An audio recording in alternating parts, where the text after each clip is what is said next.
Imagine a man drowning in a hurricane. He thrashes against the waves with every ounce of desperate strength he possesses, screaming into the wind, flailing his arms against walls of water that are infinitely more powerful than he will ever be. Every movement he makes is driven by terror, and every movement he makes exhausts him further, pulling him deeper into the churning chaos of the surface. He is fighting the storm with the storm's own energy, and the storm will always win. Now picture something entirely different.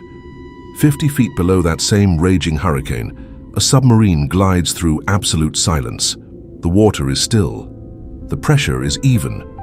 The crew inside moves with calm precision, completely untouched by the catastrophe above them, performing their work with the unhurried confidence of people who know something the drowning man does not. They know that the surface is not the whole ocean. They know that beneath the violence, there is a deeper world that operates by entirely different laws. Most people facing a financial crisis are the drowning man. They are thrashing on the surface, fighting their debts with conscious panic, battling their fears with more fear, exhausting themselves in a storm that cannot be defeated at the surface level. Dr. Joseph Murphy teaches you something revolutionary. He teaches you how to stop thrashing. He teaches you how to dive into the submarine. Here is the painful, precise diagnosis of why everything you have tried so far has not worked. When you are standing in the wreckage of a financial crisis, facing bankruptcy, drowning in debt, watching a business you built with your own hands collapse around you, your conscious mind is not your ally. It is, in fact, your most dangerous enemy. It has been infected. It has been seized by a force as powerful as any biological toxin, and that force is terror. A mind ruled by terror cannot think clearly, cannot plan effectively, and cannot perceive opportunity even when opportunity is standing directly in front of it. The terror filters out everything that does not confirm more terror, and so the terrified mind sees only more reasons to be afraid. It is a closed loop of destruction, and it is happening inside your own skull every waking moment of the crisis. Consider the metaphor of the surgeon, because it is not a metaphor chosen lightly. Imagine a surgeon standing over a patient on the operating table, the most delicate procedure of their career ahead of them, and their hands will not stop shaking. Not a gentle tremor, a violent, uncontrollable convulsion driven by panic. What happens when that surgeon makes the incision? They do not heal the patient. They deepen the wound. They sever what should remain intact. They transform a manageable crisis into a catastrophic one, all while believing with complete sincerity that they are trying to help. This is precisely what the panicked conscious mind does when it attempts to solve a financial crisis through force of anxious will. It does not solve the problem, it amplifies it. Every desperate decision made from a place of terror, every frantic scramble, every reactive choice born of pure fear. These are the shaking hands of the surgeon making the incision deeper. And yet, this is what almost every person does instinctively when financial catastrophe strikes. They grip harder, they think more frantically. They fill every waking hour with anxious analysis, running the numbers obsessively, rehearsing worst-case scenarios in vivid detail, sleeping poorly and waking earlier to worry more. They believe that the intensity of their conscious effort is proportional to the likelihood of a solution. They believe that if they simply think hard enough, worry enough, stress enough, the answer will eventually emerge from the pressure. But what Dr. Joseph Murphy understood, with a clarity that cuts through centuries of misguided effort, is that the conscious mind is simply not the instrument designed for this kind of work. You would not use a hammer to perform open-heart surgery. You must stop using your terrified conscious mind to attempt repairs that only the deeper instrument of the subconscious can perform. This is why you are here, and this is the precise promise of what you are about to discover. In this video, we are going to explore one of Dr. Joseph Murphy's most powerful and least understood teachings, a method so simple in its mechanics and so profound in its implications that most people dismiss it the first time they encounter it because they have been conditioned to believe that solutions must be difficult to be real. We are going to learn the sleep secret. We are going to learn the single subconscious trigger that functions, as Murphy himself described, like a form of anesthesia. Not an anesthesia that merely numbs the pain, but one that removes the obstacle of the panicked conscious mind entirely, creating the conditions under which the deep mind can perform what can only be called emergency surgery on your financial reality. The sleep secret is not a motivational exercise. It is not a positive affirmation in the conventional sense, and it is not wishful thinking dressed up in scientific language. It is a precise, repeatable protocol for delivering a command to the most powerful processing system available to any human being. A system that never rests, never doubts, never panics, and never runs out of resources. Dr. Murphy spent decades studying the relationship between the conscious and subconscious layers of the human mind, drawing from theology, neuroscience, and the practical testimonies of thousands of people who had transformed their circumstances using these exact principles. What he found, consistently and without exception, was that the subconscious mind responds to properly delivered instructions with a creativity and resourcefulness that the conscious mind cannot begin to replicate. The solutions it generates are elegant. They come from directions the conscious mind never would have considered, and they work. By the end of this exploration, you will understand not just what the sleep secret is, but why it works at a deep, structural level. You will understand the precise mechanics of the drowsy state, why that specific threshold of consciousness is the gateway through which lasting change enters the mind, and how to use a single word, one word, to initiate a process of financial healing that continues while your body rests, and your conscious mind finally, mercifully, stands aside. You will understand the role of feeling, not just thought, in anchoring the command, and you will understand how the deep mind delivers its answers in the morning hours, and why the action you take upon receiving those answers is the final, critical link in the chain. This is not a theory. This is a protocol, and it is available to you right now, tonight, regardless of how deep the crisis appears to be from the surface. To truly understand why the sleep secret works, you must first grasp the foundational principle upon which Dr. Joseph Murphy built his entire life's work, a principle so elegant in its simplicity and so radical in its implications that it reorganizes everything you thought you understood about how change happens in the world. That principle is this: the subconscious mind is not a passive storage unit for memories and habits. It is an active involuntary healing mechanism, operating continuously, tirelessly, and with a degree of intelligence that the conscious mind can only observe with something approaching awe. It is not metaphor. It is not spiritual poetry. It is the literal description of a faculty that you already possess and have already been using every moment of your life, whether you were aware of it or not. Consider the simple act of cutting your finger. You do not sit down after the injury and consciously direct the components of your own biology to address the wound. You do not instruct your platelets to aggregate at the site of the cut. You do not command your white blood cells to mobilize, order your inflammatory response to initiate or consciously supervise the remarkable cellular regeneration that gradually closes the wound and restores the tissue to wholeness. You do none of this because you could not do any of it, even if you tried. That entire sophisticated, multi-layered process of healing happens automatically, beneath the threshold of conscious awareness, governed by an intelligence within you that knows exactly what to do, and does it without your permission, your involvement, or even your understanding. This is the subconscious mind in its most undeniable, most physical expression. It heals without you. Now, Dr. Murphy asks you to sit with a question that will change the way you see your financial crisis forever.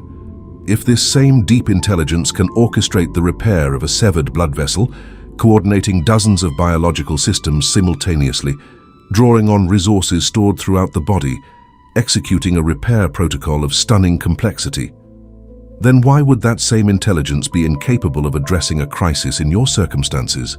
Murphy's answer is direct and uncompromising. It is not incapable, not even slightly. The subconscious mind does not distinguish at the level of fundamental operation between healing a wound in flesh and healing a wound in financial reality. Both are, in Murphy's framework, simply conditions of imbalance seeking restoration. Both are at their root the result of patterns of thought, patterns of belief, patterns of expectation that have been accepted by the deep mind and subsequently manifested in the world of form and circumstance. The key insight, the one that unlocks the entire system, is that a financial crisis is not primarily an external problem. This is perhaps the most difficult idea for the panicked conscious mind to accept, because the external evidence of the crisis is so overwhelming, so concrete, so undeniably real. The eviction notice is a physical piece of paper. The bank balance is a number on a screen. The creditor's calls are sounds vibrating in the air. These things feel utterly external, utterly beyond the reach of anything that happens inside the mind. But Murphy insists, based not on blind faith, but on the observable mechanics of mind, that the external condition is always a projected expression of an internal pattern. The financial crisis you are experiencing did not arise in a vacuum. It arose as the natural, inevitable expression of beliefs, fears, and subconscious programs that had been running beneath the surface of your awareness, shaping your decisions, filtering your perceptions, and steering you, often against your conscious intentions, toward outcomes that confirmed what the deep mind had accepted as true about you and money. This is not blame. This is the most empowering possible reframe of the situation, because if the condition arose from an internal pattern, then the condition can be resolved by changing the internal pattern. You do not need to fix the external world directly. You need to give the subconscious mind a new set of instructions, the way a doctor addresses not just the symptoms of a disease, but its underlying biological cause. The symptoms will resolve when the cause is addressed. The financial circumstances will shift when the subconscious program that is generating them is replaced by a new program, one aligned with abundance, resolution, and the free flow of resources.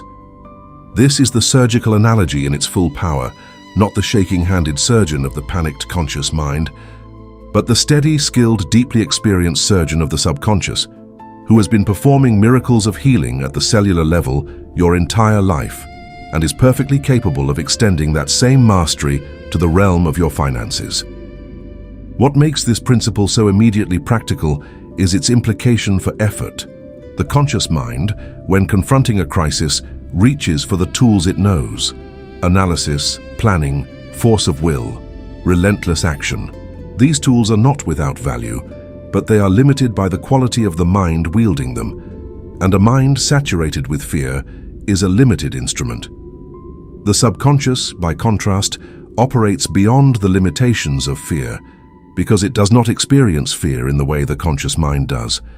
It receives patterns, it processes patterns, and it generates outcomes aligned with the patterns it has accepted.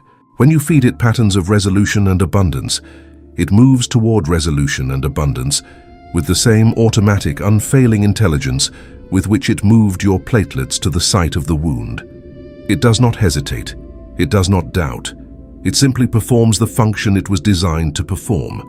Murphy often pointed to the life of Thomas Edison as a living demonstration of this principle. Edison, facing some of the most daunting practical and financial challenges in the history of invention, famously took short naps throughout his working day. Not out of laziness, but out of an intuitive understanding that the solutions he needed did not come from the surface level of exhausted conscious effort. They came from the deeper place. Edison would hold steel balls in his hands as he drifted into the edge of sleep. When he crossed the threshold into unconsciousness, the balls would drop, the sound would wake him, and he would immediately record whatever images or thoughts had arisen in that liminal space. He was, knowingly or unknowingly, doing precisely what Murphy codified decades later. He was consulting the subconscious engineer that lives in every human being and that has access to a quality of intelligence that no amount of surface-level straining can replicate. The biological law that Murphy identifies is not poetic license. It is a description of an actual operational reality. The human organism is structured with two layers of mental activity: the surface layer, which is conscious, analytical, and vulnerable to emotional disruption, and the deep layer, which is subconscious, synthetic, and immune to the kind of reactive panic that cripples the surface mind. The deep layer is always active. Even now, as you sit and listen to these words, your subconscious mind is regulating your heartbeat, managing your respiration, processing the sensory information flooding in from your environment, consolidating memories from the day, running the biological programs that keep your body in homeostasis. All of this simultaneously, without a single moment of conscious oversight. The intelligence required to perform all of these tasks at once dwarfs anything your conscious mind has ever accomplished. And this intelligence is yours. It is not external. It is not somewhere you need to travel to find.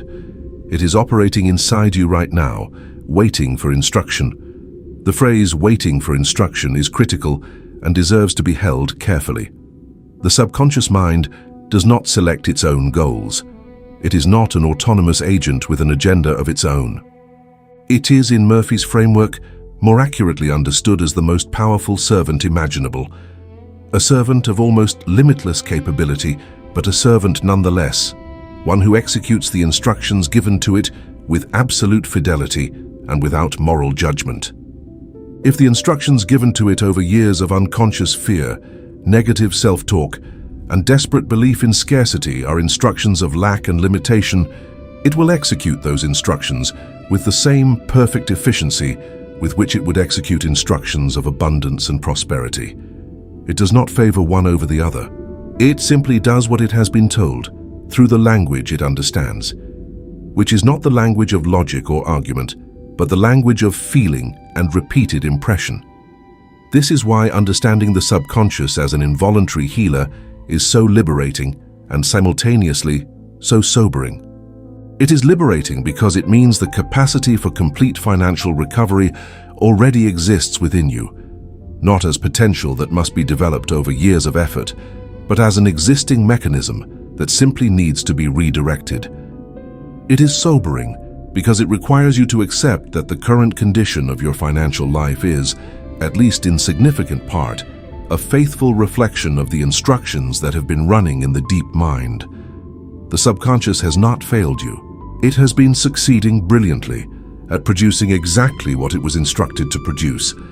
The question is not whether this instrument is powerful enough to change your situation. The question is whether you are willing to change the instructions. Murphy illustrates this with a metaphor that resonates with particular clarity. He compares the relationship between the conscious and subconscious minds to the relationship between a gardener and the soil of a garden.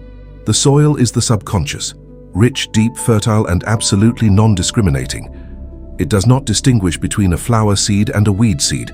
It accepts whatever is planted in it and grows it with equal vigor.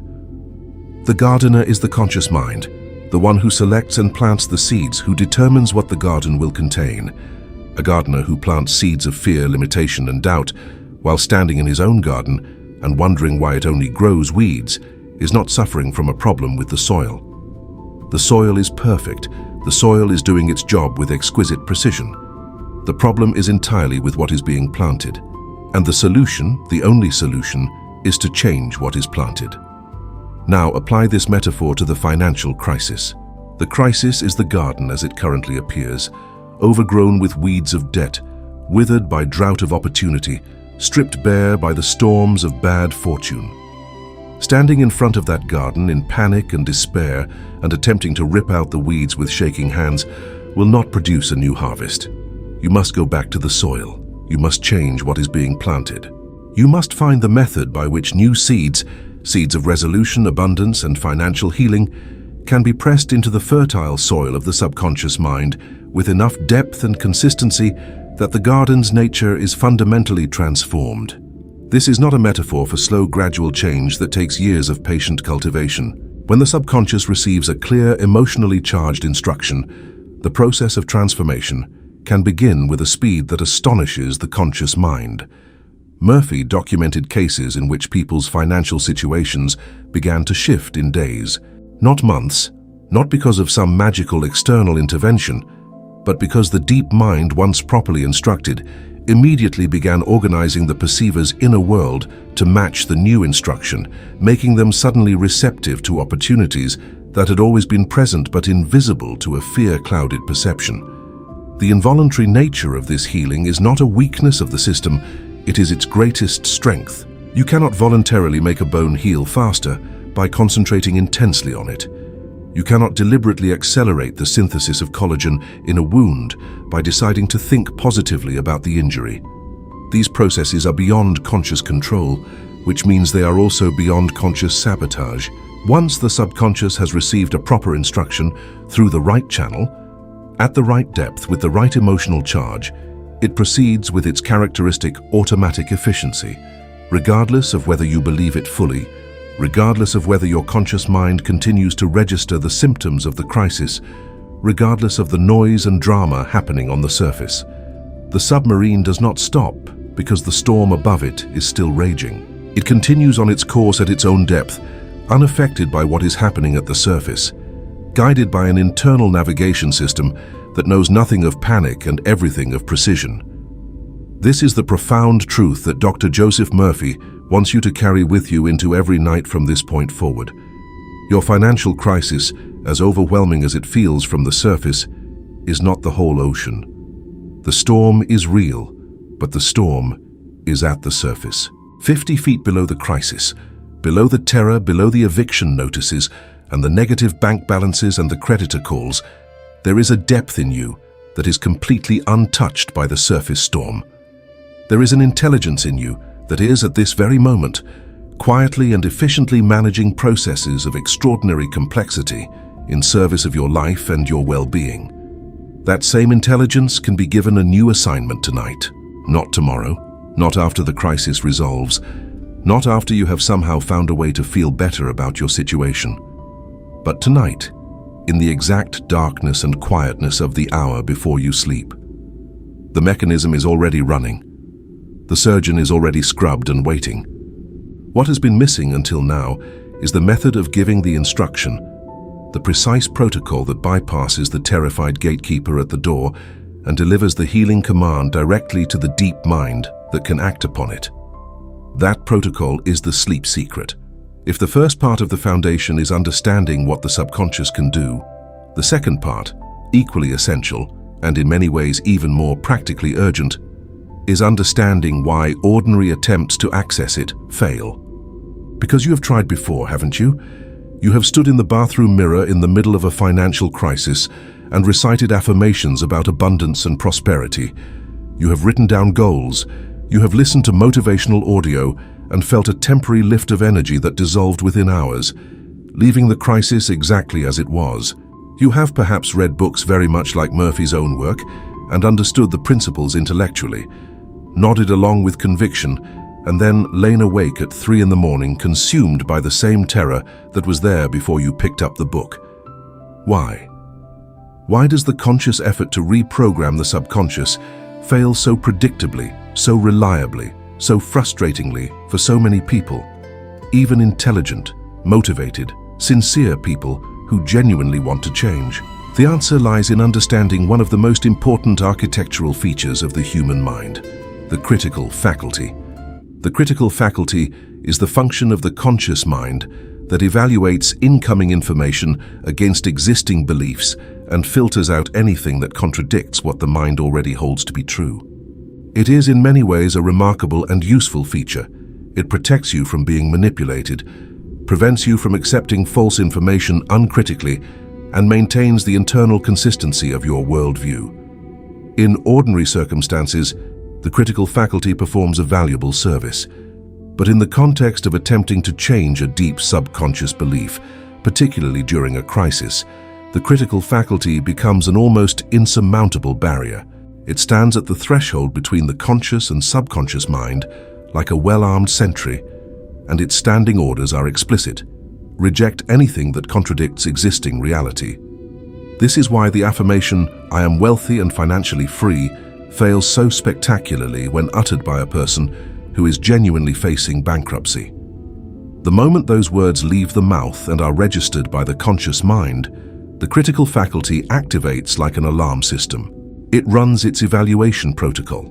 It cross-references the claim against every piece of available evidence, against every memory of past financial failure, against the very real and present circumstances of the crisis, and it renders its verdict instantly and mercilessly. This is a lie rejected. And the rejection is not gentle. It often triggers a backlash of even more intensified despair, because the contrast between the claimed reality and the actual felt reality is experienced as a form of mockery. You told yourself you were wealthy. Your mind showed you the eviction notice. The gap felt not like progress but like cruelty. The conscious effort has not merely failed, it has made things measurably worse. Murphy understood this dynamic with extraordinary precision, which is why he did not advise people to simply try harder with their affirmations, or to be more committed to their positive thinking, or to stand in front of the mirror with greater conviction. He understood that the problem was not one of insufficient effort or insufficient sincerity. The problem was one of timing and channel. You cannot force a command past a fully alert critical faculty by repetition or intensity. The sentry cannot be overwhelmed by volume, but the sentry can be bypassed not by attacking the front door with greater force, but by going around it through a side entrance that is only available at a very specific time of day. That side entrance is the drowsy state, and it opens for approximately 10 to 20 minutes every single night, right at the threshold between waking consciousness and sleep. The drowsy state, the technical term for which is the hypnagogic state, is not simply a period of reduced alertness. It is a distinct neurological condition, characterized by a specific pattern of brainwave activity, in which the dominant frequency shifts from the rapid beta waves of active conscious thought, through the slower alpha waves of relaxed wakefulness, and finally into the theta waves that characterize the edges of sleep.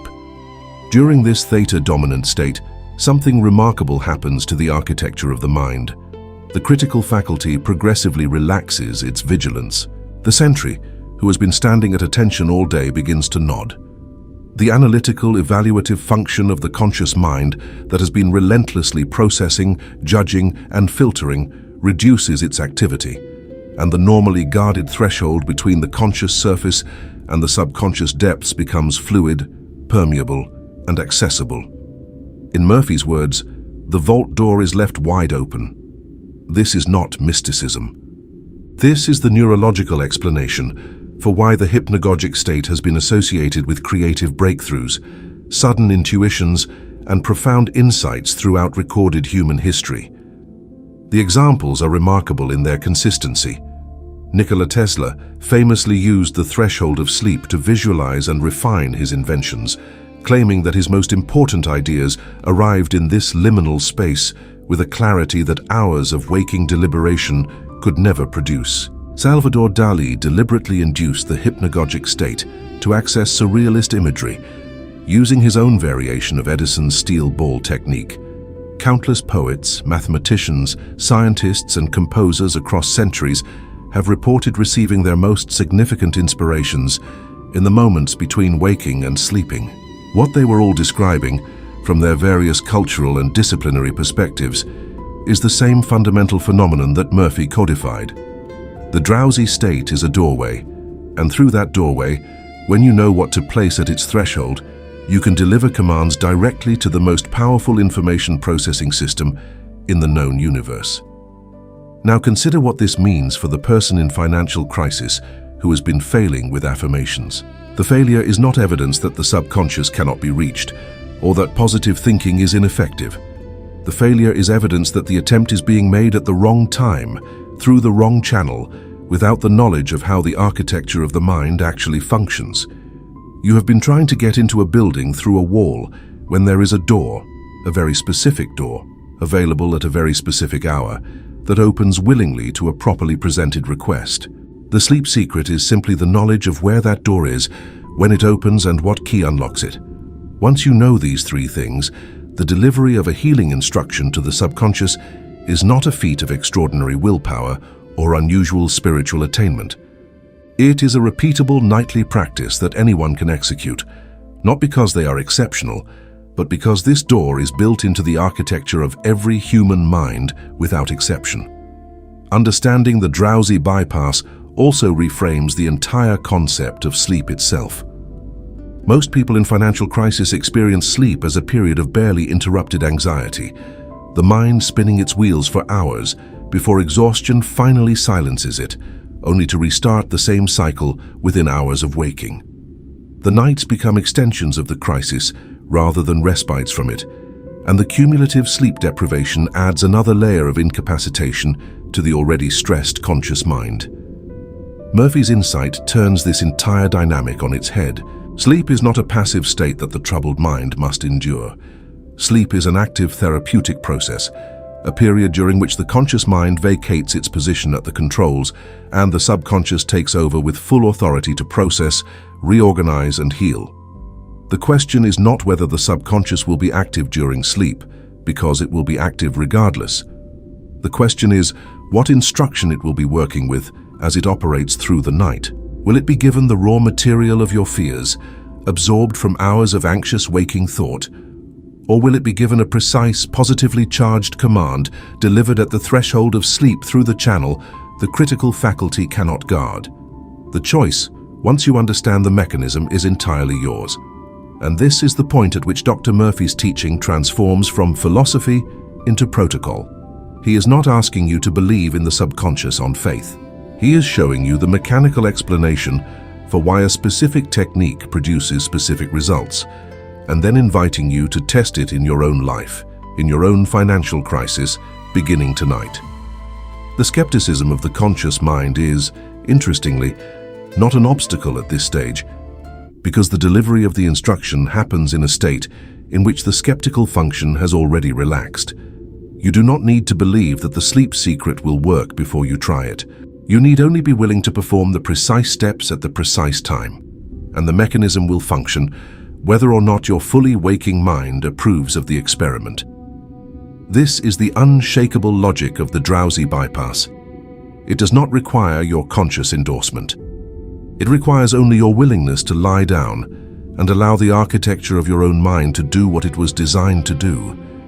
There is one more element of this logic that Murphy emphasizes with particular force, and it addresses the question that the practical, crisis-oriented mind will inevitably raise.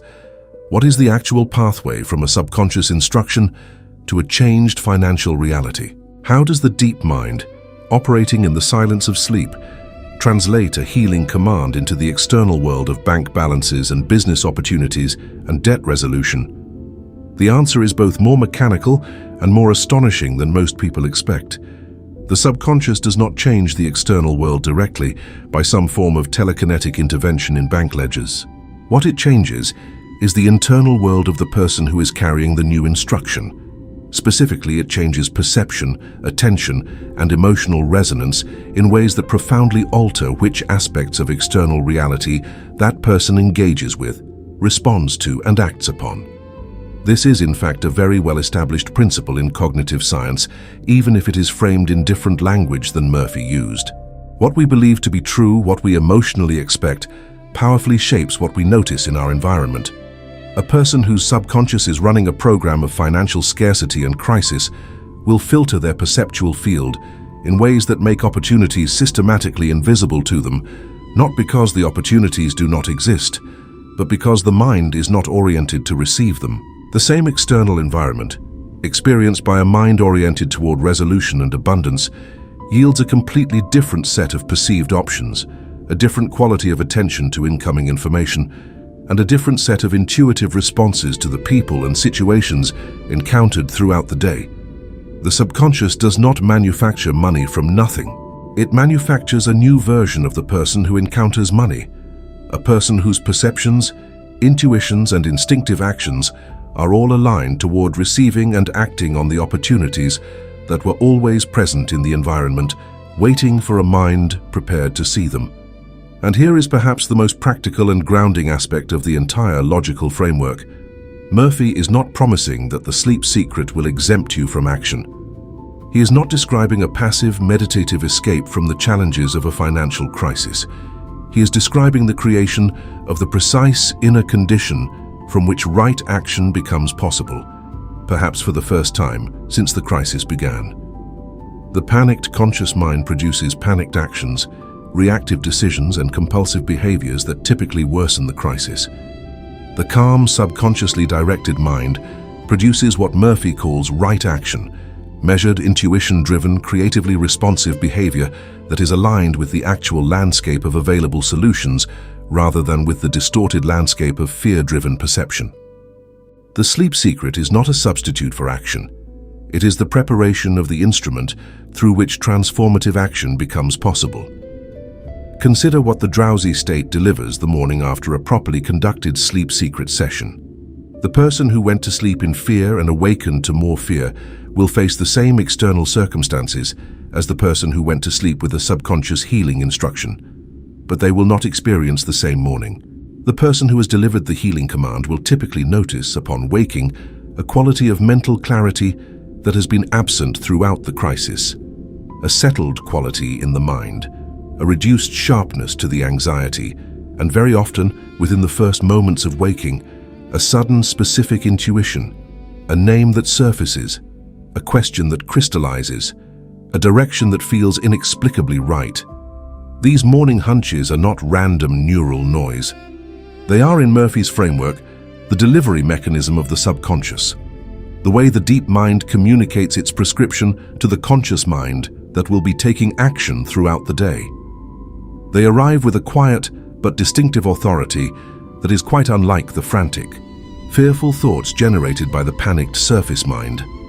The logical structure of the entire framework is now complete, and it is worth pausing to appreciate its elegance before moving into the specific mechanics of the technique. You have a crisis that originated, at least in part, from patterns running in the subconscious mind. You cannot address those patterns through conscious effort alone, because the critical faculty blocks the entry of new instructions during waking consciousness. However, every night, for a brief and precious window of time, the critical faculty relaxes.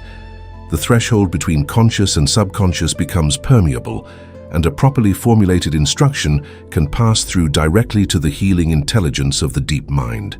Once received, that instruction immediately begins reorganizing the perceiver's inner world, shifting attention, recalibrating intuition, preparing the instrument for right action, and delivers its specific guidance in the form of morning intuitions that, when acted upon, generate the changes in external reality that the conscious mind has been unable to produce through sheer anxious effort. The logic is unshakable. The mechanism is real. The protocol is available to you tonight. To fully appreciate the depth and strategic brilliance of what Dr. Murphy is offering, it is valuable, essential even, to place his sleep secret within the broader tapestry of wealth consciousness teaching. For Murphy did not arrive at his insights in a vacuum, and the most powerful confirmation of any principle is not that one teacher proclaims it, but that independent minds, working from different angles across different eras, converge upon the same truth through different pathways. Nowhere is this convergence more striking than in the relationship between Murphy's sleep secret and the foundational work of Wallace Wattles, whose landmark work on the science of growing wealthy articulates what Wattles calls the certain way, a specific, disciplined manner of thinking and acting that Wattles insists is the only reliable pathway to permanent prosperity. Understanding how these two frameworks interlock is not merely an academic exercise. It is the revelation of a complete system, a system with both a strategic vision and an emergency protocol, both a destination and a vehicle for arriving there, even when the road appears completely impassable. Wattles is explicit and uncompromising in his central instruction. You must hold in your mind a clear, vivid, unwavering mental image of the wealth and abundance you intend to possess. Not a vague wish, not an occasional hopeful thought, but a sustained, detailed, emotionally inhabited vision that you carry with you through every waking hour, returning to it with practiced consistency, investing it with the feeling of absolute certainty that it is already yours. Wattles calls this thinking in the certain way, and he distinguishes it sharply from ordinary wishful thinking or even from motivated goal setting. The certain way is not about wanting wealth.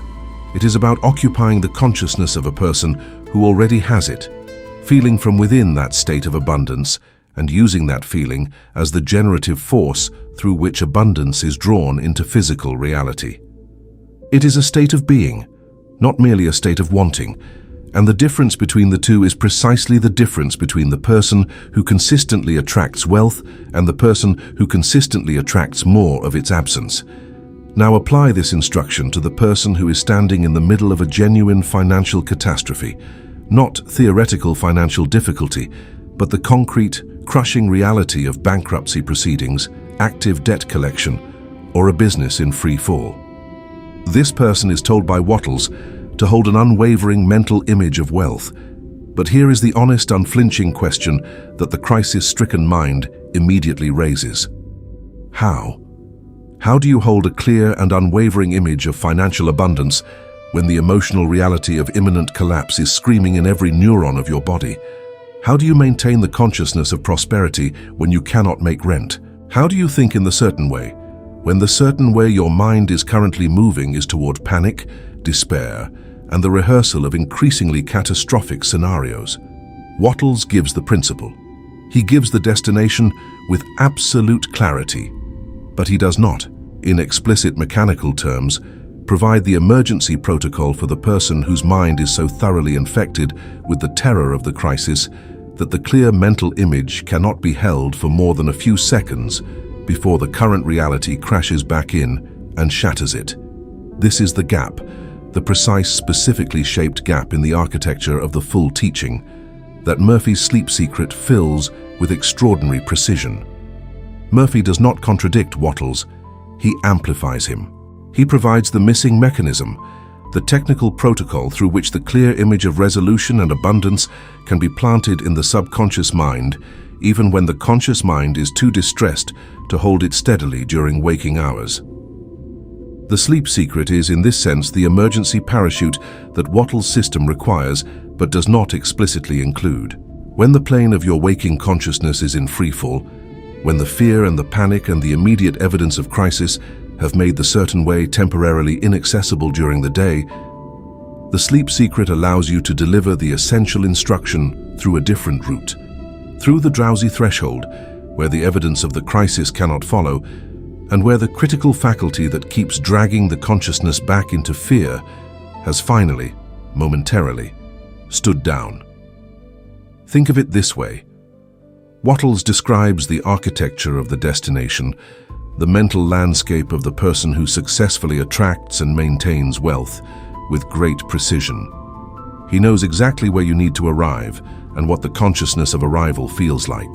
Murphy provides the vehicle that works even when the roads are destroyed, even when the waking mind is so consumed by the immediate crisis that the certain way feels not just difficult but entirely impossible. The drowsy state remains available every night as a clear, navigable channel. For 10 to 20 minutes, right at the edge of sleep, the panicked conscious mind, with all its evidence and all its terror, loosens its grip on your awareness, and in that loosening, there is a window through which the seed of the certain way, stripped down to its essence, concentrated into its most potent possible form, can be dropped directly into the fertile soil of the subconscious. Not the full, elaborate vision of wealth that Wattles describes, because that vision cannot be reliably held in the drowsy state, but something even more powerful in its economy. A single word, charged with feeling, carrying the full weight of the instruction, without any of the cognitive complexity that the waking mind would need to process, and the critical faculty would seize upon to challenge. The connection between Wattles and Murphy reveals something of profound importance about the nature of the internal work that wealth consciousness requires. Both teachers, despite their different methodologies and different cultural moments, are pointing at the same fundamental truth, that the barrier between a person and their financial freedom is not primarily a barrier of external circumstances, it is a barrier of internal friction. Wattles describes this friction as doubt and fear, and he is characteristically direct about their consequences. In Wattles' framework, doubt and fear are not merely unpleasant emotions that accompany the experience of financial difficulty. They are, at a causal level, the very mechanisms through which financial difficulty perpetuates itself. Doubt dissolves the clear mental image that must be maintained for the creative process to function. Fear generates the exact psychological conditions, the contraction, the scarcity thinking, the reactive decision-making that systematically close off the channels through which abundance flows. Doubt and fear are not reactions to the crisis. They are the primary maintenance mechanism that keeps the crisis alive and expanding. If this analysis is correct, and both Wattles and Murphy's frameworks converge in asserting that it is, then the single most important practical challenge for the person in financial crisis is not the resolution of any specific external problem. It is the eradication of the internal friction of fear. Find a reliable method to dissolve the fear, and the external problems begin to resolve themselves through the natural operation of a mind freed from its primary obstruction. This is a radical reordering of the ordinary crisis management instinct, which is to address the external problems first, in the hope that their resolution will eventually relieve the internal fear. Murphy and Wattles together insist that this sequence is backwards, that the external resolution follows from the internal clearing, not the other way around, and that attempting to force the external resolution without first addressing the internal friction is precisely the futile, exhausting, surface-level thrashing of the drowning man. Here is where Murphy's sleep secret reveals its full strategic value as an anti-friction device. The technique is not, at its deepest level, a wealth manifestation tool. It is first and foremost a fear dissolution tool. When you successfully deliver a single feeling-charged word of resolution into the subconscious at the threshold of sleep, the primary result is not the immediate appearance of money in your bank account. The primary result is the reduction of the internal friction, the partial lifting of the weight of terror that has been pressing down on every waking thought, distorting every perception, and contaminating every decision. This reduction in friction is palpable and real. Most people who apply the technique consistently report feeling it by the second or third morning as a quality of mental spaciousness, where the tight, compressed anxiety of the crisis had previously occupied every available square inch of consciousness. It is as if a pressure that had been building for weeks suddenly has a release valve. In the language of Wattles, this morning after clarity is the first appearance of the certain way, not yet the full sustained consciousness of abundance that Wattles describes as the ultimate state, but the first intimation of it, the first morning in weeks, where the clear mental image of resolution can be held for more than a few seconds without being overwhelmed by the evidence of the crisis. And that clearing, even if it is brief, even if it is partial, is everything. Because within that window of cleared, friction-reduced mental space, the person in crisis begins to think differently. They begin to perceive their situation through a slightly less contracted lens. Options that were invisible to the fear-saturated mind begin to register as possible. People who could help begin to come to mind unbidden. Decisions that the panicked mind had been making reactively begin to be considered more carefully. The entire quality of the person's engagement with their external reality shifts, not dramatically, not overnight in the theatrical sense, but in the precise, functional way that matters. The gap between the consciousness they are operating from and the consciousness of the certain way begins, incrementally but unmistakably, to close. This is the mechanical genius of how Murphy's sleep secret functions as a bridge to Wattles's certain way. It does not promise to transport you instantly from the consciousness of crisis to the consciousness of abundance, because such an instant transport is not how the mind works, and any teaching that promises it is not being honest about the architecture of real inner change. What it promises is something more valuable, because it is more real. It promises to reduce the friction enough, nightly, that the space required to begin practicing the certain way during the day can be reliably recovered. Each night, the sleep secret performs a reset, a partial but significant clearing of the accumulated fear debris of the day. Each morning, the person wakes into a slightly more spacious mind than they would have had without the practice. Over the course of days and weeks, this nightly reset and morning renewal creates a cumulative effect that progressively expands the available space for the certain way to take root and grow, until eventually the consciousness that Wattles describes, steady, certain, unafraid, deeply creative in its orientation toward opportunity, is no longer a distant aspiration, but the daily operating reality of the person who has practiced the sleep secret through the depths of their crisis. The convergence of these two teachers on this central truth carries a weight that neither teaching alone possesses. When Wallace Wattles, writing in 1910 from a framework of metaphysical philosophy, and Joseph Murphy, writing in 1963 from a framework combining theology and the findings of early neuropsychology, both arrive at the same fundamental insight through entirely different paths. That convergence is not coincidence. It is the fingerprint of an underlying truth, a truth about how the human mind is actually structured, how reality is actually generated from the inside out, and how a person in genuine crisis can access resources of intelligence and capability that the surface level of their panicked, storm-tossed consciousness cannot begin to imagine. The storm is real, but it is at the surface, and 50 feet below, the deep mind is calm, capable, and waiting for you to stop thrashing long enough to dive. Now we arrive at the technical heart of the sleep secret, the precise protocol that transforms the principle into a repeatable nightly practice. And the first element of this protocol, the one that runs most dramatically counter to the instincts of the person in crisis, is the instruction to reduce, radically, the complexity of what you bring to the subconscious at the threshold of sleep. When you are in financial crisis, every nerve in your body is screaming at you to present the subconscious with the full, detailed inventory of your problems, to lay out the debt in its precise amounts, to rehearse the timeline of the crisis, to mentally present the list of creditors, the missed payments, the failed negotiations, the hopeless mathematics of income versus obligation. The suffering mind believes, with a kind of desperate logic, that if it can just state the problem completely enough, clearly enough, with enough anguished detail, something in the universe will finally understand the gravity of the situation and respond. This impulse must be recognized for exactly what it is, an expression of conscious panic attempting to manage the unmanageable, and it must be set aside entirely. Dr. Murphy's instruction is startlingly simple and, once understood at depth, startlingly wise. Do not give the subconscious the details of the crisis. It does not need them. The subconscious already knows everything about your situation with a comprehensiveness that your conscious mind cannot match. It has been recording, processing, and storing every piece of relevant information throughout the entire duration of the crisis. Every conversation, every document, every moment of despair, every glimpse of possibility. It knows the exact nature of the problem far more completely than your labored conscious presentation of it could ever convey.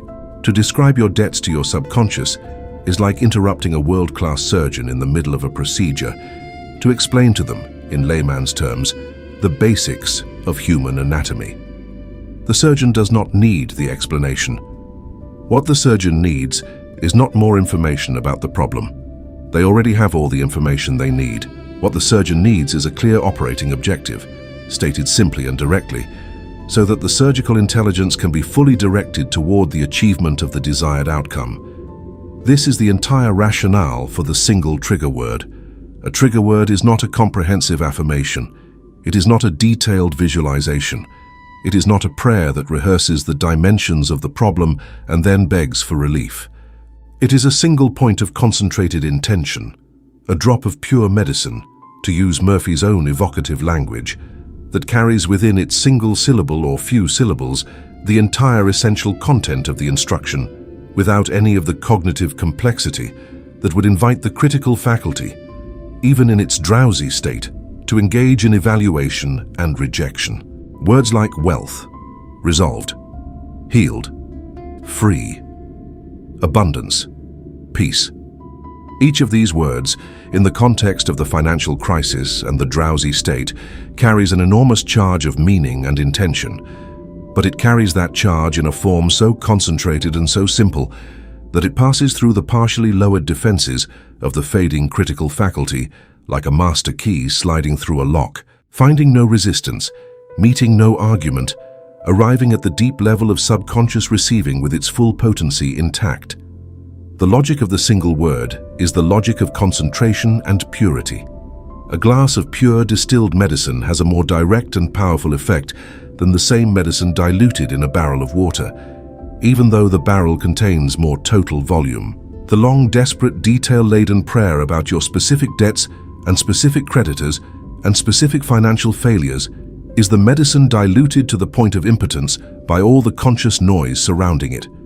The single trigger word is the concentrated drop undiluted, carrying the full biological instruction directly to the cellular level of the mind.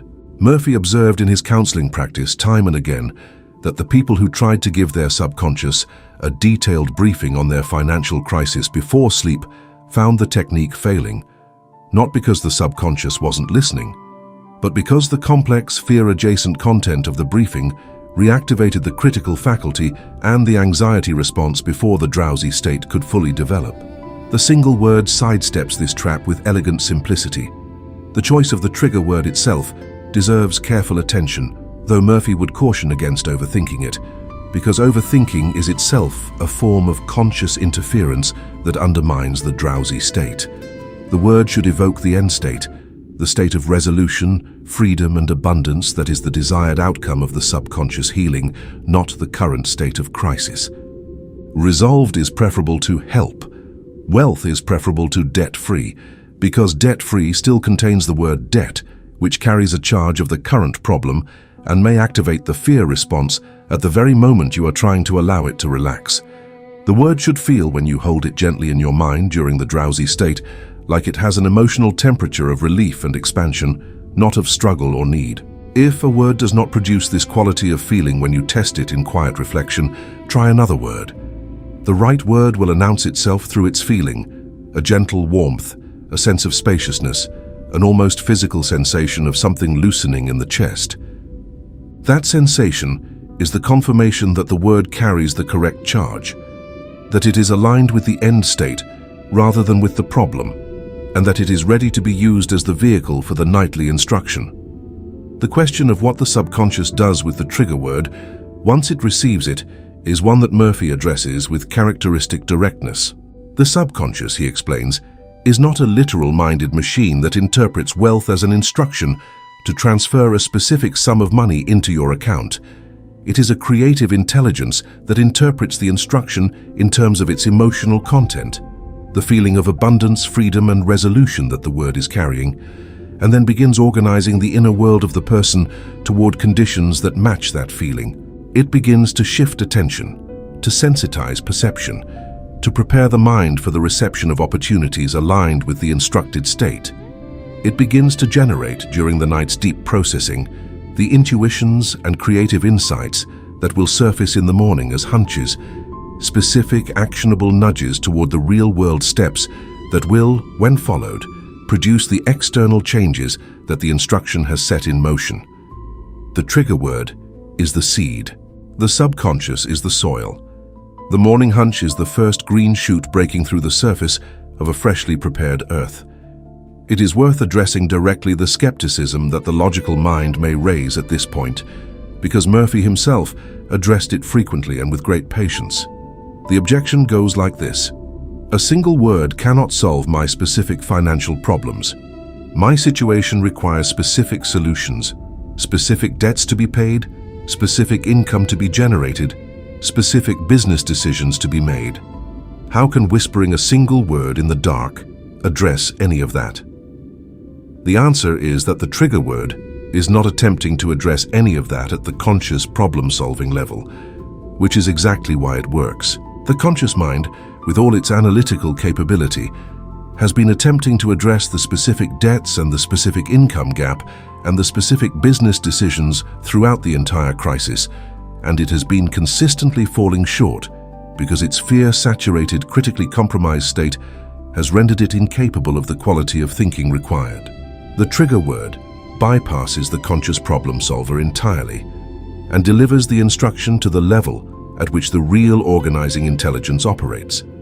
The specific solutions, the specific people to contact, the specific opportunities to pursue, the specific decisions to make will come, but they will come as the organic output of a subconscious intelligence that has been given clear direction, not as the forced products of an anxious mind trying to think its way out of a trap it helped to create.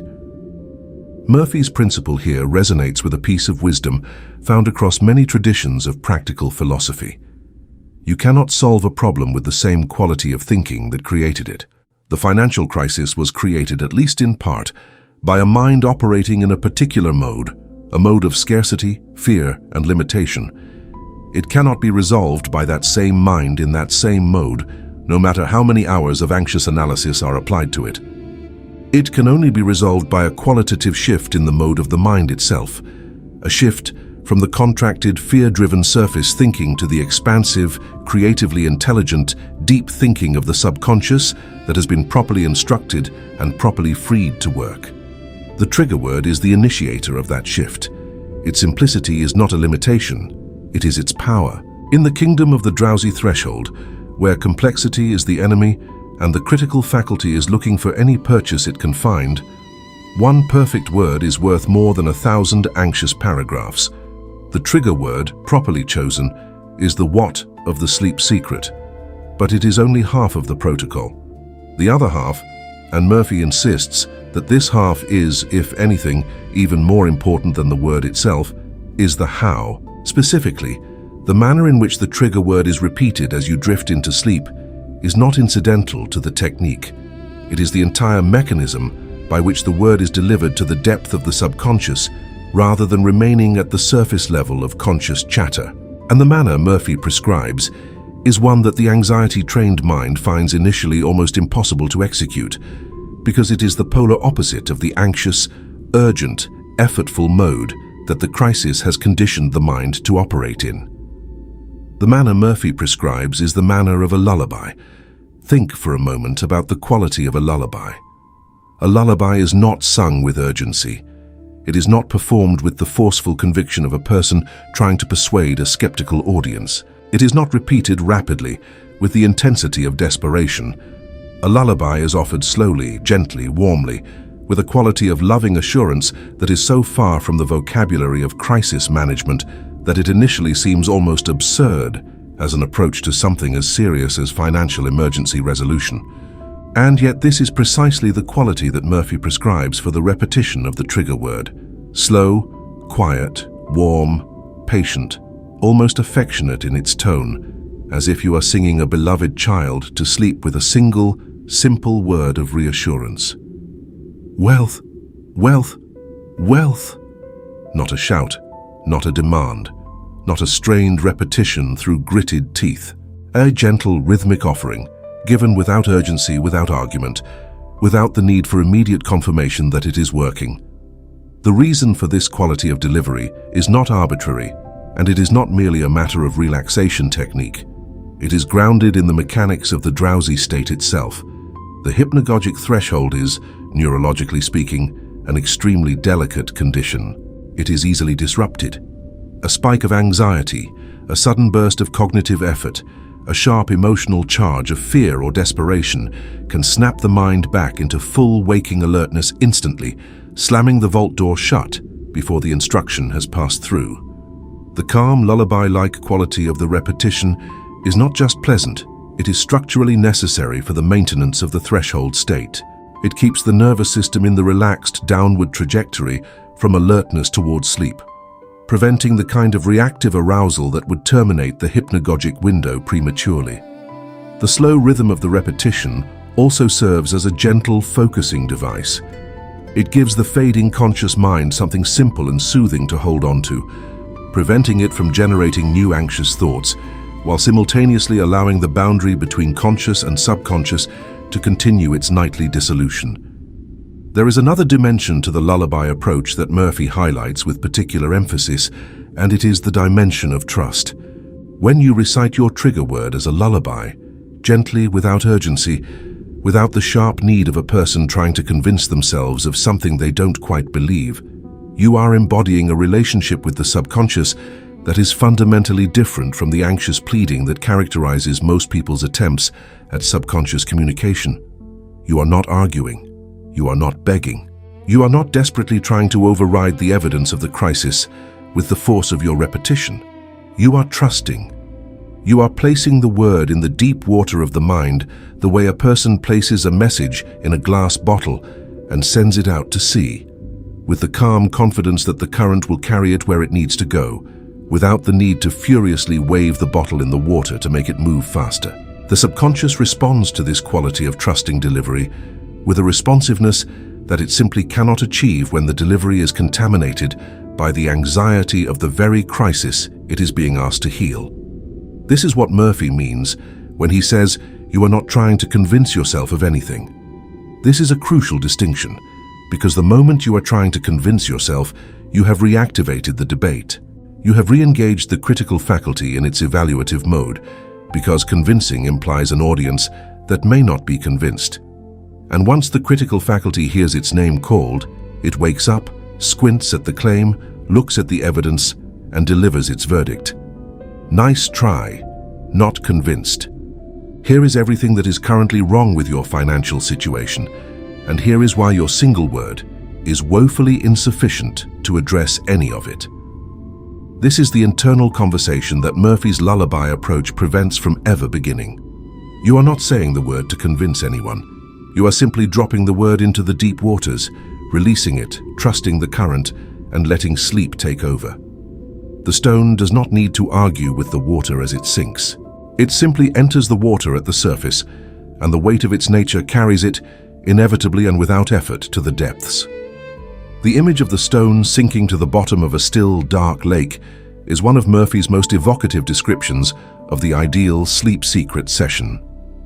Imagine the lake as the totality of your mind, the surface layer bright, reflective, and responsive to every breath of wind, and the depths dark, still, warm, and absolutely unaffected by what happens at the surface.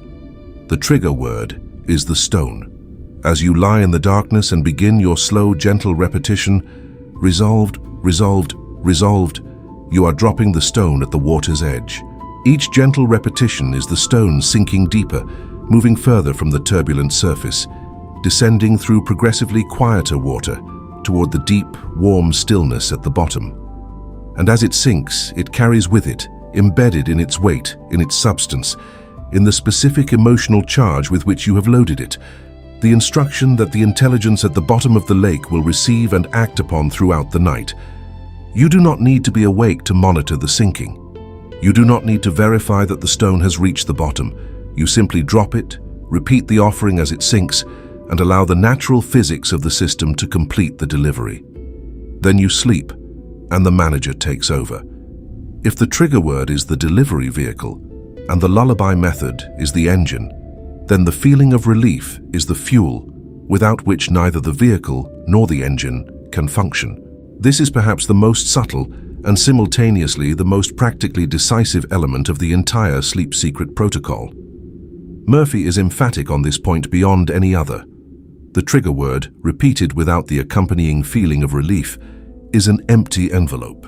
It has the correct address written on the outside, but it carries nothing within it that the subconscious can act upon. The subconscious mind, as Murphy explains in the foundational chapters of his work, does not respond primarily to words.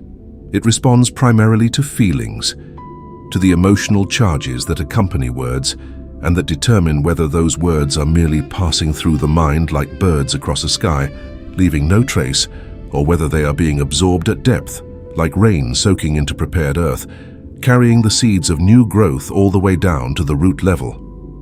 The feeling that Murphy identifies as the essential accompaniment to the trigger word is not enthusiasm, not excitement, not the kind of motivational charge that a rousing speech or an inspirational video might produce.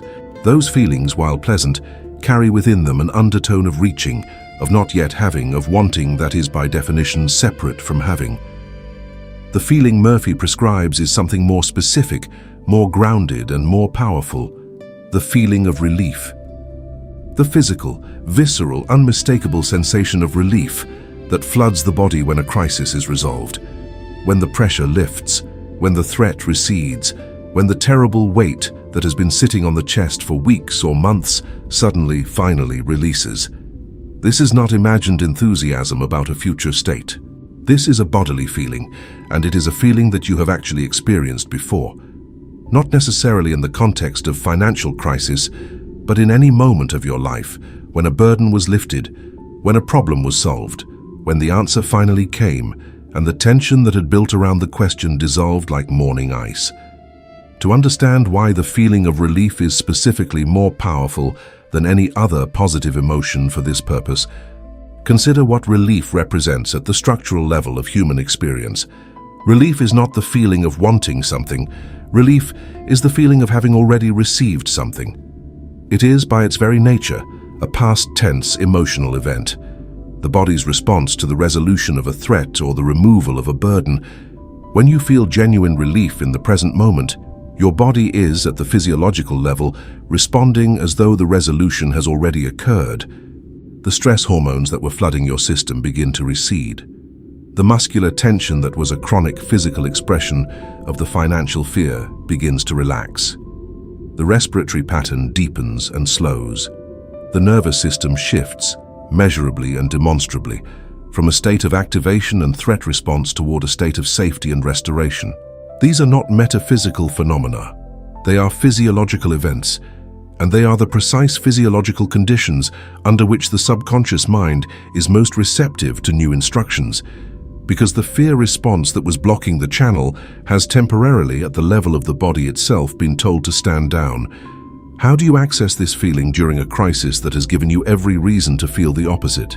Murphy's instruction is to use what he calls the technique of imagining the end, the deliberate, sensory, vivid reconstruction of the experience of resolution, not as a future event, but as a present feeling. He does not ask you to believe the crisis is over. He asks you to feel what it would feel like if it were. These are not the same instruction, and the difference is critical. Belief is a cognitive state. It requires the involvement of the critical faculty, which will immediately challenge it against the available evidence. Feeling is a somatic state. It is generated in the body and accessed through the body, through a specific act of imaginative reconstruction that bypasses the cognitive evaluation process and speaks directly to the physiological systems that the critical faculty does not govern. You can feel relieved in a precise physical sense, even in the presence of the crisis, if you are willing to give the feeling your full imaginative attention for the brief window of the drowsy state. Here is the specific practice Murphy recommends. As you lie at the threshold of sleep, having begun the gentle repetition of your trigger word, you introduce the feeling through a targeted act of somatic imagination. You construct, in as much physical detail as possible, the experience of receiving the phone call, or the email, or the letter, or whatever the specific form of resolution your crisis requires, that tells you the situation is completely resolved. Not the visual image of the phone call, the feeling of it, the specific physical sensation in your chest when you hear those words, the involuntary release of a breath that has been held for weeks, the way the shoulders drop when the tension that has been gripping them releases, the sudden, slightly disorienting lightness in the body, as if a physical weight has literally been lifted from the shoulders and chest, the quiet in the mind where the screaming alarm of fear had been, the impulse to close the eyes and just breathe for a moment in the simple, profound luxury of it being over. This is the exact physical constellation of sensations you are reconstructing, not as a future fantasy, but as a present, felt experience, held in the body as completely as possible during the drowsy state. And as you hold that physical feeling of relief, you continue the gentle repetition of your trigger word, so that the word and the feeling become associated, fused, the word becoming a retrieval cue for the feeling, and the feeling lending its full emotional charge to the word, creating the combined instrument, word plus feeling, that Murphy describes as the correctly loaded command. A word without a feeling is an empty envelope. A feeling without a word is an undirected emotional surge that the subconscious receives but cannot organize into specific action. Together, fused in the drowsy state through the lullaby repetition and the somatic reconstruction of relief, they form the complete instruction, the precise signal that the subconscious mind receives with clarity, accepts without argument, and immediately begins to process through the vast, silent intelligence of the night. The importance of the bodily dimension of this technique cannot be overstated, particularly for the person in financial crisis whose body has become a repository of accumulated stress. After weeks or months of financial fear, the body is not merely tired, it is physiologically remodeled by chronic stress. The nervous system has adapted to a state of constant low-grade threat activation. Cortisol levels have been persistently elevated. The muscular patterns of tension have become almost habitual, held even during sleep. The body has, in a very real sense, been recruited by the crisis as an ally of the fear. It has become the physical infrastructure within which the crisis perpetuates its hold on the person's daily experience. When the sleep secret successfully generates the somatic feeling of relief in this body, even briefly, even incompletely, it is not merely accessing a pleasant emotional state. It is interrupting the physiological infrastructure of the crisis. It is giving the nervous system its first clear signal in weeks that the threat response can, at least for this moment, be stood down. And that signal, received at the level of the body during the threshold of sleep, is communicated to the subconscious with a directness and urgency that no amount of intellectual affirmation can match. Murphy points to a quality of this practice that reveals its deepest dimension, and it is the dimension that bridges the technical and the spiritual in his characteristically seamless way. When you deliberately reconstruct the feeling of relief in your body while releasing the trigger word into the drowsy state, you are not merely performing a psychological technique. You are performing an act of radical trust. You are choosing, in the middle of the darkest hour of the financial crisis, to feel, genuinely feel in your body, as though the outcome you need has already been secured.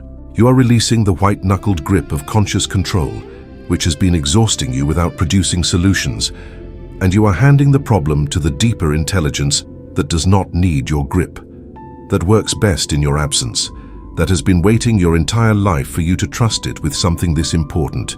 The feeling of relief in this context is not self-deception. It is the most honest thing you can do, because it is an acknowledgement of the truth that Murphy spends his entire teaching career trying to convey. The solution already exists in the infinite creative intelligence of the subconscious mind. The crisis has a resolution. The outcome is already secured at the level of infinite possibility.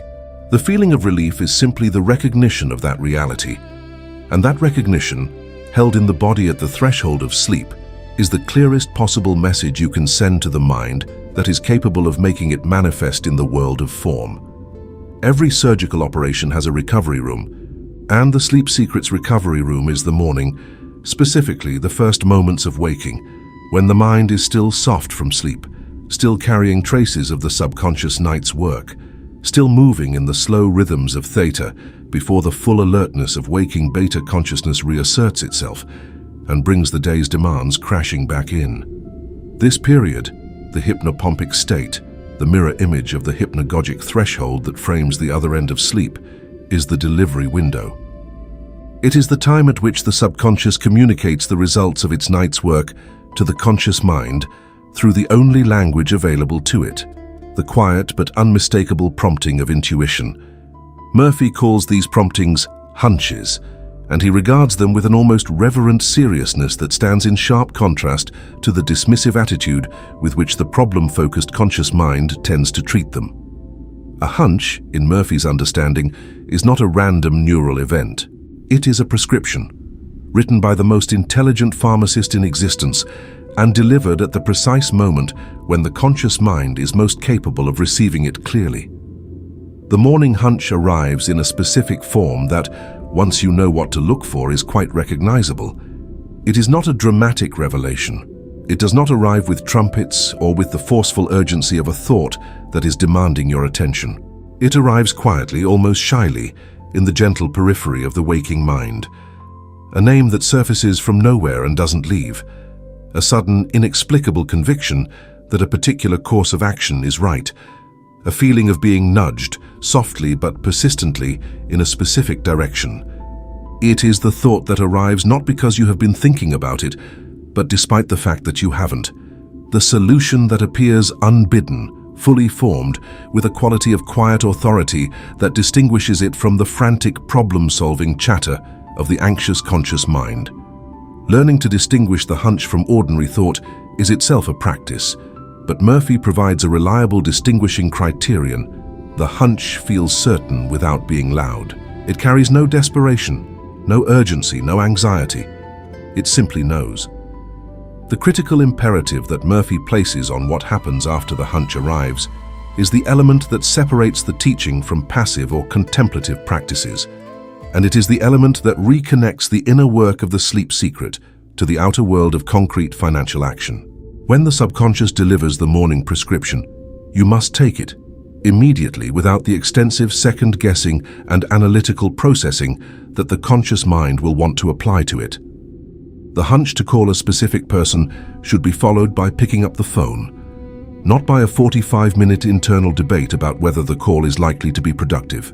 The nudge to pursue a specific opportunity should be followed by decisive movement toward it, not by a careful cost-benefit analysis that, in the hands of a mind still carrying residual crisis fear, will almost inevitably find reasons not to move. The subconscious has done its work in the night. The morning hunch is the prescription. The action is the medicine being taken. And just as a patient who receives a prescription but never fills it at the pharmacy cannot be healed by the doctor's diagnosis, the person who receives the subconscious hunch but fails to act on it with decisive swiftness breaks the chain at the final, most crucial link. This connection between the night's inner work and the day's outer action is perhaps the most important and most frequently misunderstood aspect of the entire sleep secret teaching. There are people who learn of Murphy's work and interpret it as a call to pure passivity. The idea that if you simply whisper the right words as you fall asleep, the universe will rearrange itself around you while you remain reclined, requiring nothing further from your active participation. This is a fundamental misreading of Murphy, who was insistent and explicit about the active, decisive, real-world component of the process. The subconscious mind, for all its infinite intelligence and creative power, cannot physically dial a phone, walk through a door, sign a document, or extend a hand to shake an agreement with a business partner. These actions belong to the conscious, embodied person who received the hunch and must now execute it with full commitment and without hesitation. The sleep secret does not eliminate the need for action. It generates the right action, the specific, precisely targeted, creatively intelligent action that the panicked conscious mind could never have identified through its own exhausted analysis. And it generates it in a form that, when followed without delay, is efficient and effective in ways that the surface-level thrashing of unaided conscious effort simply cannot replicate. Murphy's full vision of the sleep secret thus reveals itself as a complete loop, as elegant in its structure as a biological feedback system. The crisis, a condition of imbalance in the person's circumstances, generates fear. The fear contaminates the conscious mind and prevents the clear thinking and creative perception required to resolve the crisis.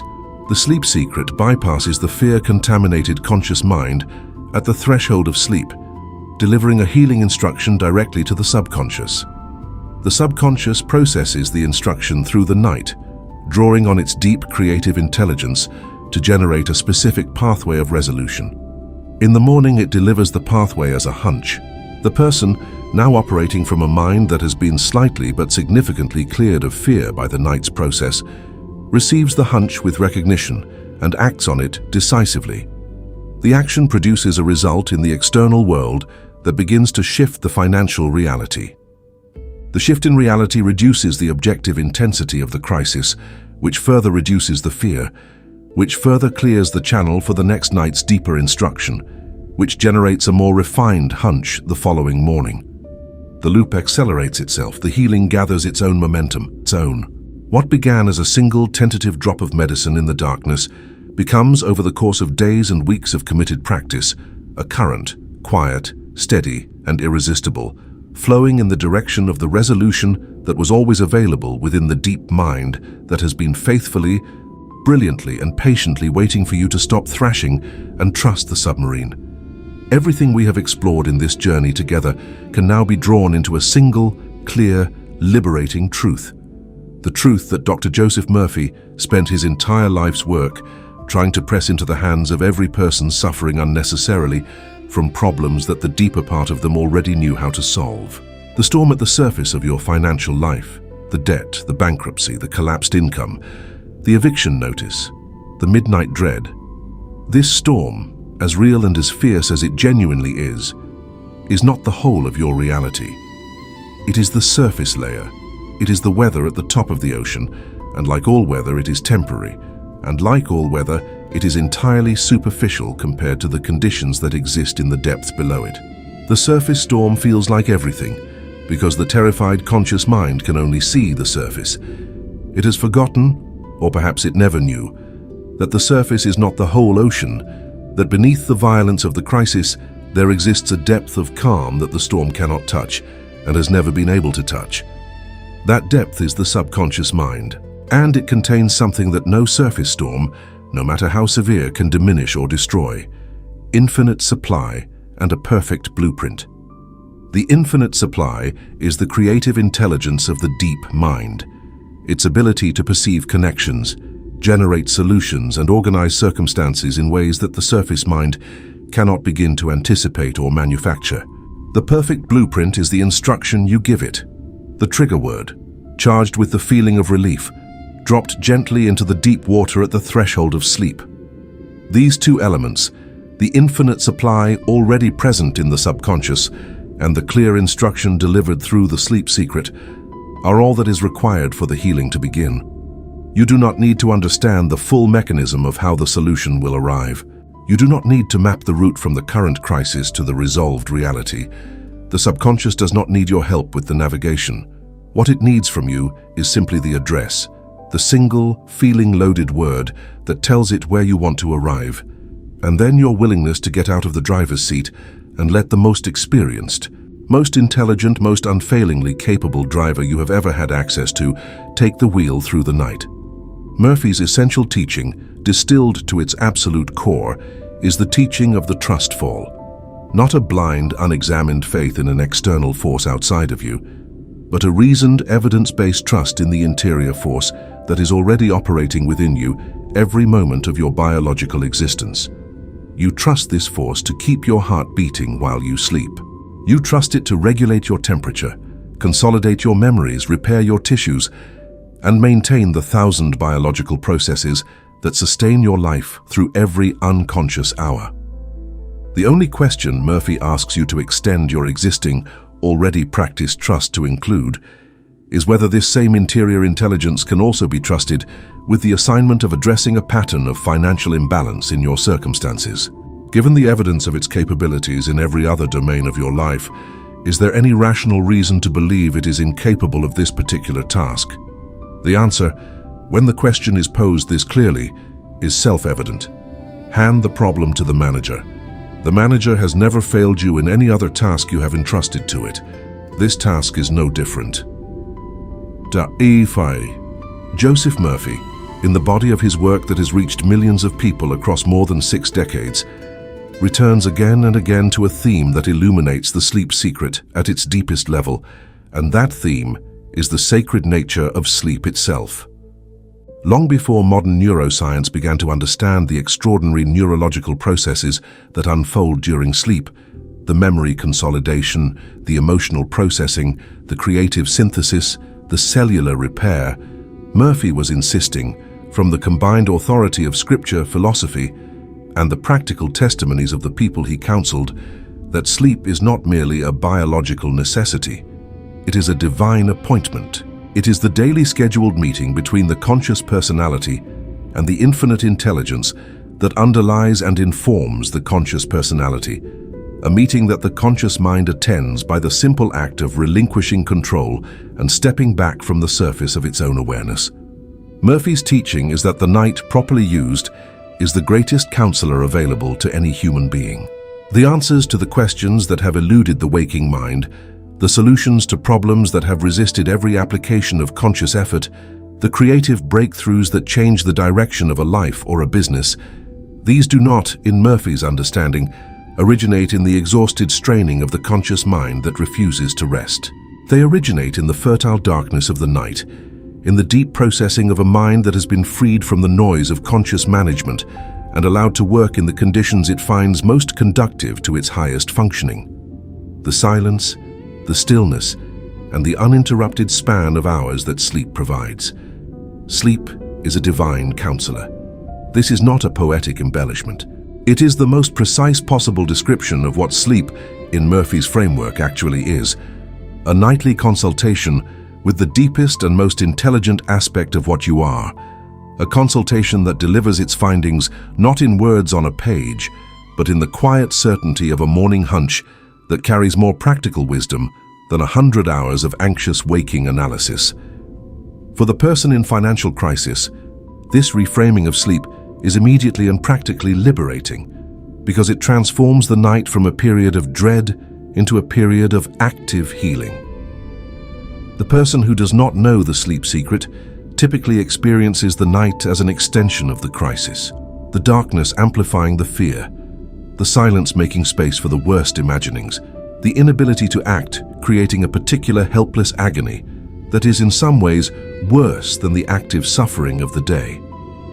Every hour before sleep is another hour of the crisis unresolved. Every early waking moment is another ambush by the anxiety that was merely waiting for consciousness to return. The nights make the crisis bigger, but the person who knows the sleep secret experiences the night through an entirely different relationship. The darkness becomes the operating theater. The silence becomes the condition of the surgeon's concentration. The hours of unconsciousness become the working hours of the most capable healing intelligence available. Hours that are productive precisely because they are unconscious, because the conscious interference that hampers the subconscious during the waking day is finally, mercifully absent. Murphy believed and documented through case after case in his practice that the answers to our hardest problems come most reliably when we are asleep. Not sometimes, not occasionally, but most reliably. As if the deep mind has been waiting all day for the noise to stop so that its own signal, clear and precise, can finally be heard. The financial crisis that has baffled weeks of waking effort may reveal its solution in a single night of properly conducted subconscious consultation. The business opportunity that the fear-contracted conscious mind could not perceive may appear as an obvious morning hunch after the first successful sleep secret session. The specific person who holds the key to the resolution of the crisis may surface as an inexplicable name in the first moments of waking. Having been identified by the subconscious's comprehensive knowledge of your entire social network and its sophisticated analysis of who, among the many people you know, is most likely to be instrumental in the resolution the deep mind is working toward. These are not miracles in the sense of external supernatural interventions. They are the natural expected output of a profoundly intelligent system that has been given clear direction and allowed to work without interference through the productive darkness of the properly used night. The sleep secret is, in the end, an act of profound respect. A respect for the depths of your own intelligence that the culture of constant conscious striving rarely teaches and less often allows. To lie down in the middle of a crisis, to breathe slowly, to drop a single word of healing into the deep water, to allow the feeling of relief to begin to move through the body, and to trust the night with the problem that the day has been unable to solve. This is not weakness, it is not avoidance. It is not the retreat of a person who has given up. It is the most sophisticated and courageous thing you can do in the face of a financial crisis. The recognition that the greatest available resource has not yet been properly consulted, and the willingness, finally, to consult it in the only language it understands, and at the only hour when the channel between you and it is fully open. The night holds your answer. It has held it, patiently and without judgment, since the first moment of the crisis. Sleep is the counselor, and tonight you have an appointment. Now we arrive at the final moment, the point at which all the philosophy must become a decision, and all the understanding must become a practice. Because understanding the sleep secret does not transform your financial reality. Only using it does, and using it begins not next week, not when the crisis has somehow lessened on its own, not after you have found a way to feel slightly less afraid. It begins tonight. Tonight when the day's noise finally relents. Tonight when you lie in the darkness and feel the full weight of the crisis pressing down. That is the exact moment, not the easy moment, not the comfortable moment, but that precise moment of maximum darkness. That is when you choose to stop thrashing at the surface and dive into the submarine. That is when you choose one word and you offer it to the deep water. That is when you choose the feeling of relief over the feeling of fear, not because the evidence supports it, not because the crisis has given you any reason for it, but because you now understand that the relief is not a response to the external reality. It is an instruction to the internal intelligence that can change it. The challenge Murphy places before you is both the simplest and the most demanding thing you will ever be asked to do. Drop the panic. This is not a casual suggestion. In the context of a genuine financial crisis, dropping the panic requires a quality of inner discipline and a quality of trust in the teachings you have received that is frankly difficult. The panic will argue for itself. It will present its evidence with lawyerly precision. It will insist that relaxing your vigilance even for a moment is dangerous, that the crisis requires your constant conscious attention, that the moment you stop worrying about the problem, you are failing in your responsibility to solve it. This is the voice of the critical faculty making its final case, and you must recognize it for what it is. The voice of the sentry who has been at his post so long, he has forgotten that there are other guards, more capable guards, who take over during the night, and who have access to resources the sentry cannot imagine from his limited post at the surface door.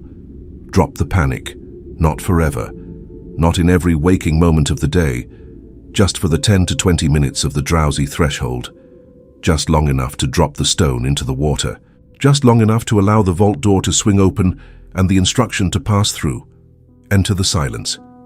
This too is a deliberate act, not a passive one. Silence, for the person in financial crisis, must be chosen against considerable noise. The noise of the internal monologue, the noise of fear, the noise of the unresolved practical problems that continue to press for attention even as the body is trying to release itself into sleep. Entering the silence is not the achievement of a perfectly quiet mind before you can begin the practice. It is the act of beginning the practice, the soft repetition of the trigger word, the gentle reconstruction of the feeling of relief, and allowing those two elements to create their own quieting of the noise gradually, the way a single voice singing a lullaby gradually quiets the restless movement of a child who is fighting sleep. You do not need to have already achieved the silence to begin. The technique itself generates the silence as a byproduct of its own proper execution. Begin the repetition. Allow the feeling. The silence will find you within it. The final question that Murphy would leave you with, the question that closes the circle of everything we have explored together, is the most important question of all. Are you ready to let the deep mind work? This question deserves a moment of genuine reflection, because it is asking more than it appears to be asking on the surface. It is asking whether you are ready to release the belief that conscious striving alone will save you. It is asking whether you are ready to trust an intelligence within yourself that you cannot see, cannot consciously control, and cannot directly observe, trusting it specifically at the darkest hour of a crisis, when everything in your conditioned experience insists that what you need is more effort, more analysis, more surface-level intervention. It is asking whether you are willing to be still enough, for long enough, to allow the most powerful healer you have ever had access to do the work it has been designed and qualified to do in the conditions it requires through the channel you have now been given the knowledge to open. If your answer is yes, if you are ready to experiment, if you are ready to step into the submarine tonight, then do this. When the day is over and the night has come, and you are lying in the darkness with the crisis still unresolved around you, choose your word. Feel in your body the physical sensation of relief that you will feel when this is over. And as you drift towards sleep, drop the word gently, repeatedly, lovingly into the deep water. Resolved. Resolved. Resolved. Let the stone sink. Trust the current. Sleep. And in the morning, be awake for the hunch that arrives. When it comes, and it will come, take the action it prescribes with full commitment and without delay. This is the complete protocol. This is the sleep secret. This is the one subconscious trigger that heals any financial crisis, given to you tonight by the teacher who spent a lifetime proving that the most powerful resource available to any human being in any crisis is never external. It has always been the silent, infinite, endlessly capable intelligence that lives in the depth of the ocean of your own mind, waiting in the submarine, calm in the storm, ready the moment you decide to dive. Write in the comments right now, "My crisis is resolved." Write it not as a desperate wish, not as a performance of optimism you do not feel, but as the beginning of the act of trust, the first, small, deliberate planting of the seed in the soil of the public declaration, the first moment of choosing the language of resolution over the language of crisis. Let that declaration be your commitment, visible and real, that tonight you will begin the practice. The community gathering in this space carries a collective intention, and there is a quality of creative energy in the shared declaration that Murphy would recognize and approve of. You are not alone in this. Every person who writes those words has access to the same subconscious intelligence, the same drowsy threshold, the same perfect healing mechanism that Murphy documented across decades of devoted study and countless lives transformed. The deep mind works for everyone without discrimination, without favoritism, without requiring any particular level of spiritual attainment or intellectual sophistication. It requires only the instruction and the channel. You now have both. The healing begins tonight,